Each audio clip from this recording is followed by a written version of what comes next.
Good morning, guys. Till now, we have completed chapter number 1 and chapter number 2. Now, we are starting with chapter 3. Name of the chapter is Pairs of Linear Equation in two variable.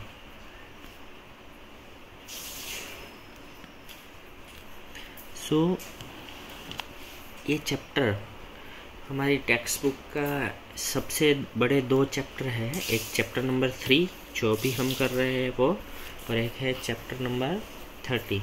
ये दो chapter सबसे बड़े हैं और ये दोनों chapter का weightage means के एग्ज़ाम के अंदर ये सबसे ज़्यादा मार्क्स का पूछा जाता है। ठीक है, इसका वेटेज भी ज़्यादा है और इसके लेंथ ये चैप्टर की भी ज़्यादा है।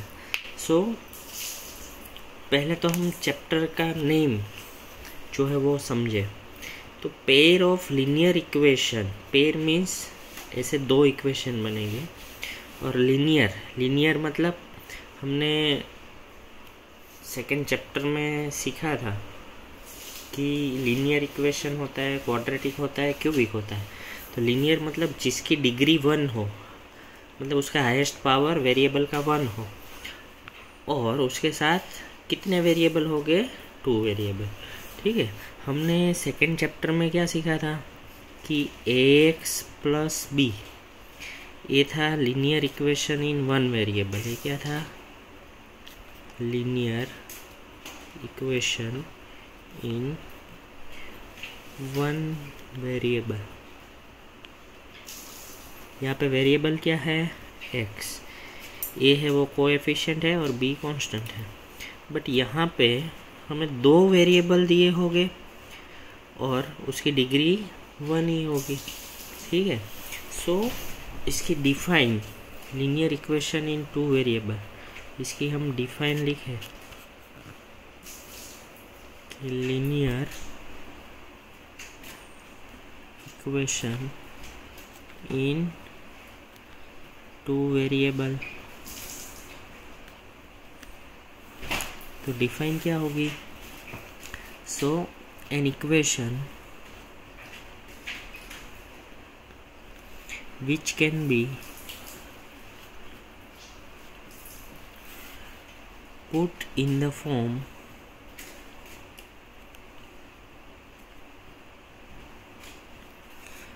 इसका जनरल फॉर्म क्या होगा, ax plus b y plus c. ये 2 वेरिएबल, ये उसका कोएफिशिएंट और ये constant is equal to 0, where a, b and c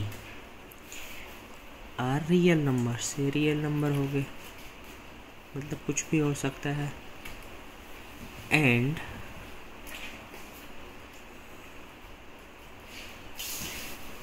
A and B not equal to 0। ये दोनों में से कोई भी 0 नहीं होना चाहिए। ठीक है, नहीं तो क्या होगा, एक वेरिएबल 1 वेरिएबल वाला हो जाएगा। ठीक है, तो ये है इसकी डिफाइन।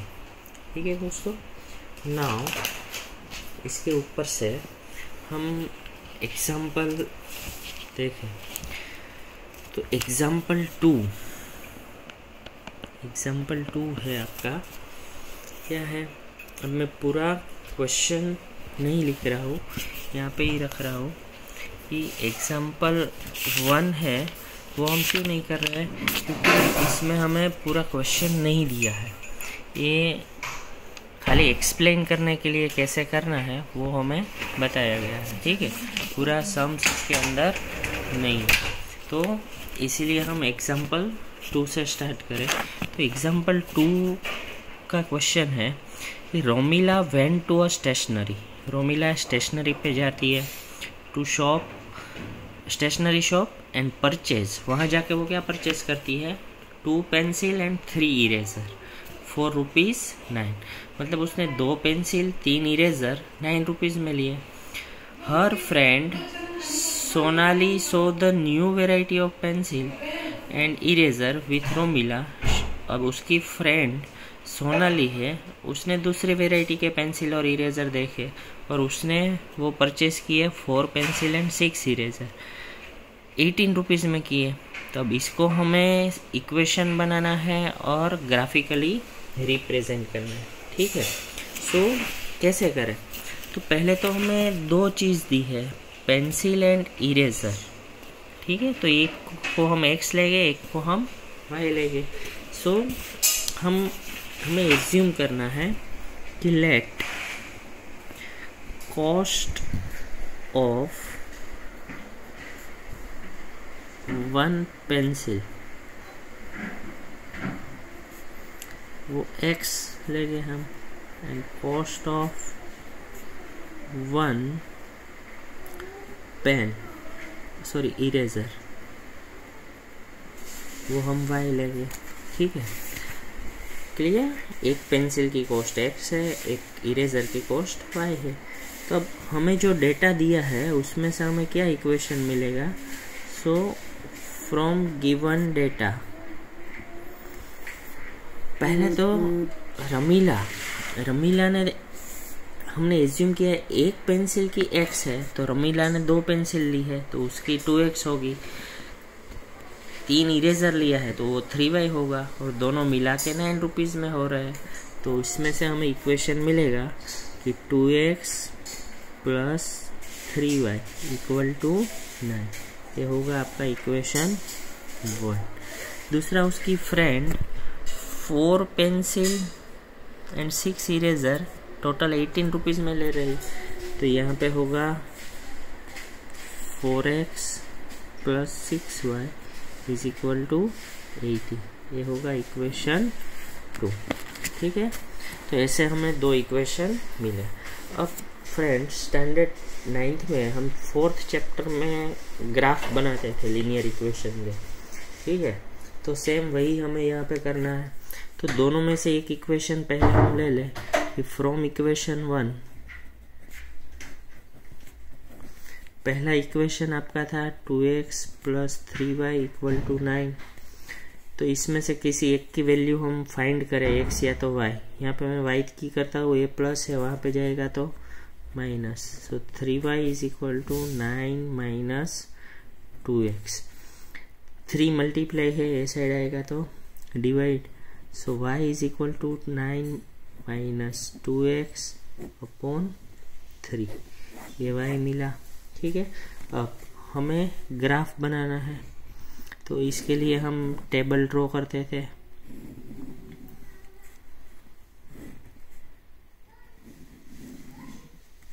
यहाँ पे x और ये y कितना है 9 माइनस 2x अपॉन 3, ठीक है। 2 ही वैल्यू हमें लेनी है, ठीक है दोस्तों। अब यहाँ पे मुझे x रखना है और y मिलेगा, ठीक है। तो पहले तो मैं यहाँ पे 0 रखूँ। अब चेक करना है, यहाँ पे फ्रैक्शन में नहीं आना चाहिए, नहीं तो आपको ग्राफ ड्रॉ करना डिफिकल्ट हो जाएगा। यहाँ पे मैं 0 रखूँ तो ये 2 इंटू 0 0 हो जाएगा, तो 9 अपॉन 3 3 हो जाएगा। समझ में आया? x इज इक्वल टू 0, तो यहाँ पे मैं 0 रखता हूँ, तो 2 मल्टीप्लाई 0 0 हो गया। 9 अपॉन 3, तो ये कितना मिलेगा आपको 3, ठीक है। Now if I put 1 here, अगर मैं यहाँ पे 1 रखूँ तो 2 1s are 2, 9 माइनस 2 7 होगा, 7 अपॉन 3 आएगा, तो ग्राफ में ड्रॉ करना पॉसिबल नहीं होगा। तो इसीलिए मैं यहाँ पे 3 रख रहा हूँ, x की वैल्यू 3 रखूँ, तो क्या होगा 3 2s are 6, 9 माइनस 6 3, 3 अपॉन 3 होगा 1, ठीक है। तो ये 0 3 एंड 3 1, ये 2 वैल्यू हमें मिल गई। अब दूसरे इक्वेशन के लिए भी हमें वही करना है कि फ्रॉम इक्वेशन 2, दूसरा इक्वेशन था हमारा 4x plus 6y is equal to 18। तो मैं y की वैल्यू लूँ 18 माइनस 4x, 6 मल्टीप्लाई में है, यहाँ पे आएगा तो डिवाइड, ठीक है। सो ये मिला। अब हमें टेबल बनाना है, y is equal to 16 minus 4x upon 6। ठीक है, चलो x में यहाँ पे 0 रखूँ तो ये 16 माइनस 0 16/6, तो ये कट नहीं होगा। मैं 1 रखूँ तो 4 1 जार 4, 16 माइनस 4 12 होगा, 12/6। यहाँ पे मैं 1 रख सकता हूँ, 12/6 मतलब ये मिलेगा मुझे 2। ठीक है, क्लियर। सॉरी यहाँ पे 18 है, गलती कर दी हमने, ये 18 है, 16 नहीं है। तो मैं 0 रख सकता हूँ, 0 रखूँ तो 6 3 × 18। ठीक है, नाउ हम 3 के वेरिएबल मल्टीपल में ही रखना है। 3 रखूँ यहाँ पे, 4 3 × 12, 18 माइनस 12 तो 6 आएगा। ठीक है, तो 6/6 आएगा 1। तो मुझे ये 2 पॉइंट मिले।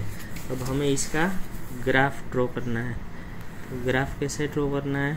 एक्चुअल में ग्राफ बुक में करना होता है, बट जनरली ये चैप्टर में से कभी अभी तक ग्राफ वाले ये क्वेश्चंस पूछे नहीं है, और इस चैप्टर में से पूछने जैसा बहुत कुछ है, बट हमें ये करना है। कभी पूछ भी लेते हैं क्योंकि बोर्ड पे हम ट्रस्ट नहीं कर सकते, तो ऐसा बिल्कुल नहीं समझना है कि नहीं आएगा। ठीक है, अब ग्राफ करें 1 2 3 4 5 6। यहाँ पहले 1 2 3 4 5 6। ठीक है, नाउ पहले लाइन का हम ग्राफ करें तो 0 3 3 1। तो x 0 हो तो y है आपका 3, तो ये यहाँ पे आएगा। दूसरा पॉइंट है 3 1, x में 3 तो y आएगा 1। तो ये दोनों में से आपको लाइन ड्रॉ कर लेनी है। ठीक है, नाउ और ये कौन सा इक्वेशन था वो भी हमें लिखना है। दूसरा 0 3 3 1, इसमें भी वही है, तो ये इसका भी वही आएगा। मतलब ये दोनों इक्वेशन की एक ही लाइन होगी, और ये दोनों इक्वेशन के नेम यहाँ पे आपको लिख देने हैं। एक ये इक्वेशन था और एक ये इक्वेशन था। तो ऐसे आपको ये पूरा क्वेश्चन करना है। अगला एग्जाम्पल हम दूसरे वीडियो में देखेंगे।